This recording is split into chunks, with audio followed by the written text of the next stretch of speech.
If you're pinning your trigger to the rear every shot, congratulations, you've mastered the art of shooting in slow motion. If that sounds familiar, this video is for you. If you don't even know what pinning the trigger means, this video is definitely for you. Stick around, this might change the way you shoot forever.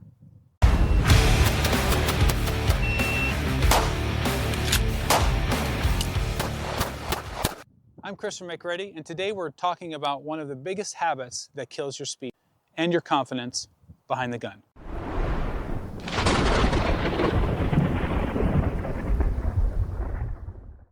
If you're pinning the trigger and waiting for your sights to settle, you're giving your opponent free drinks at happy hour. The only difference is you're the one drinking lead. Let's break this down. Most shooters press the trigger, hold it pinned to the rear, and wait for the gun to settle. Then they let the trigger travel forward until it resets, and then they press again. The extra movement adds time, and time gets people dead. In a defensive encounter, 3 or more rounds in about 3 seconds are statistically needed to stop the threat. If you add just 1 extra second to your engagement, you're giving the other person a lifetime of opportunity. Here's the breakdown and general baseline to judge where you're at. New shooters might average a 1 shot per second, or a 1.0 split. Average shooters, 2 shots per second, a 0.5 split. Good shooters drop to 0.25 or better.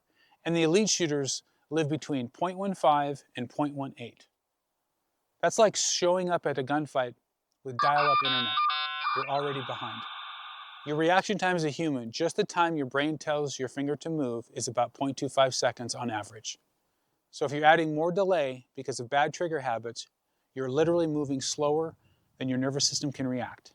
And that's not training, that's a traffic jam. Picture 2 shooters side by side. One pins the trigger, waits, then resets. The other resets during the recoil. The second shooter, sights settle just as the trigger's ready, clean and efficient. That's not luck, that's timing and technique. The key here is resetting on the recoil. The solution is simple. Reset the trigger during the recoil, not after it. It's not about how fast you press the trigger, it's about how efficiently you reset it. In ballistic research, motion efficiency is everything. The less your finger travels, the faster you can complete the neural feedback loop. Sight picture, break, recoil, reset. Every 1/10 of a second counts. Let's train it using your favorite 3-stage progression. Crawl, walk, run. First, make sure your gun is unloaded. No magazine, no ammo anywhere in the room. Safety is always the #1 rule. Hold your pistol close to your body, press the trigger, cycle the slide. Then slowly release the trigger forward. Watch it, feel it, hear the reset click. That click is your signal, your reset point.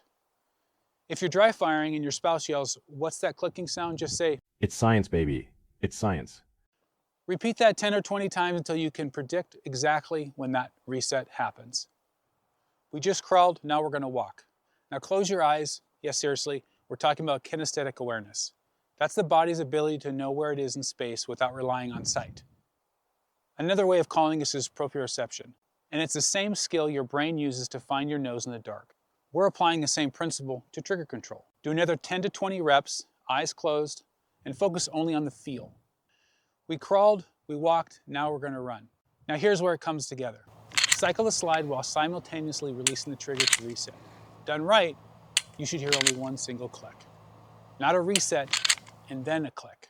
Your goal is simple. When your sights come back, your trigger is already prepped and ready to fire. Here are a few common mistakes I see all the time. #1 is slapping through the trigger like it owes you money. That creates inconsistency and poor control. #2 is completely losing contact with the trigger face. If you come off too far, you waste time finding the wall again. And #3 is shooting before your sights return. You're ready to shoot again, but your muzzle isn't. And that's a recipe for misses. And #4 is pinning out of fear. Some shooters pin the trigger because they're nervous about the discharge, but control doesn't come from hesitation, it comes from skill and confidence. Let's briefly talk about the why. When your pistol fires, the muzzle lifts, and during the recoil phase, your brain is processing visual and tactile data. You've got about 0.10 to 0.15 seconds of recoil time. Perfect window to reset the trigger while your sights recover. You're not rushing, you're syncing your body's natural motion with the gun. That's what we mean when we say shooting cadence. Not faster, just efficient. Let's put this into practice with a few drills. Start with a simple dry fire drill, the bill drill. 6 presses, 6 resets, nice even rhythm, count 1, 2, 3, 4, 5, 6, 0.25 interval. Then move to the live fire with the timer. Compare your splits before and after learning to reset on recoil. You'll be amazed how consistent they get. Pro tip, if your splits vary more than 0.05 between shots, it's not your trigger speed, it's your trigger consistency. Remember, faster doesn't mean sloppy, it means deliberate and repeatable. Top shooters in the world have splits between 0.11 and 0.15 seconds. That's nearly 10 shots per second with accuracy. This one small technique separates the fast from the fatal. And trust me, I prefer being fast and alive.